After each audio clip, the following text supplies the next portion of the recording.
While you were working at Brinlitz, did you see a lot of Schindler there? Yes, he used to come on the factory floor quite often. As a matter of fact, one day he was visited by Mr. Teach from Madridge factory, who came to visit. And they came by as I was cleaning one of the machines, and they stopped by, and Mr. Teach spoke to me and asked me, how things were, and if there was anything that I would want. And at the time, I was wearing still the clogs, the wooden clogs, and it was winter. And I said to Mr. Teach, if only we could have shoes. About a week and a half later, a load of, they weren't shoes, but they had, they were wooden soles, but at least they had some sort of a canvas tops, was delivered for the women. Now, I don't know whether Mr. Teach did it or whether Schindler did it, but Schindler was with him. It was nice to have gotten some shoes. And then another time, Goethe came to visit. What do you remember about that? I remember we were lined up to greet him, and Schindler walked through with Goethe. And of course, in Plaszow, you didn't dare lift your eyelids to look at Goethe. I mean, your head was always down. Well, we felt so protected by Schindler that we looked at him. For the first time, we really looked in the guy's face. And it was a good feeling, to be able to look the monster in his face. It was even better later on in Poland, when we returned to Poland after the war, to find out that he had been caught, judged guilty, and was facing hanging. Just what he meted out to other people. We had underground radio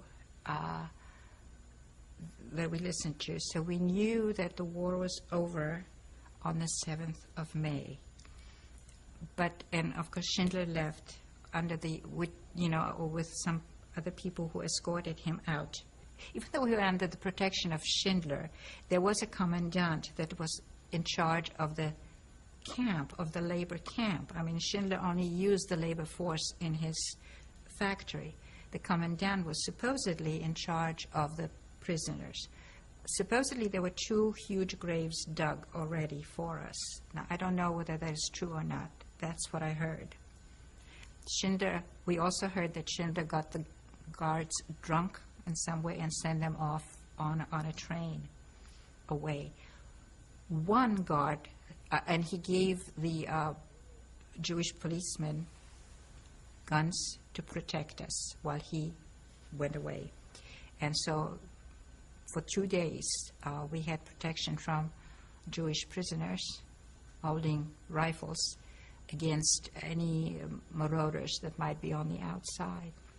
The Russian army was a very interesting army when they came in, unlike an army that you think marches to a goose-stepping beat. They were they're very incredible.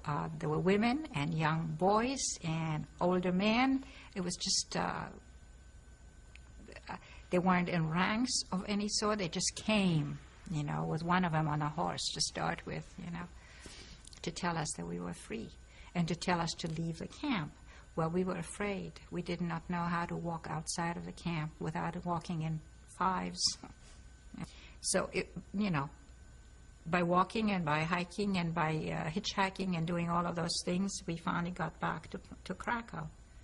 Who were you with at the time? My mother and my father, the 3 of us, because we met in the last camp. And how old were you at this time? I was 13, almost 14, because my birthday was on the 28th of May.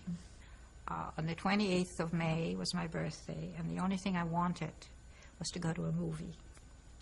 So my mother arranged for me to go to the movie, but I didn't have any clothes. We were staying with some people, and I borrowed a skirt and a top from this lady.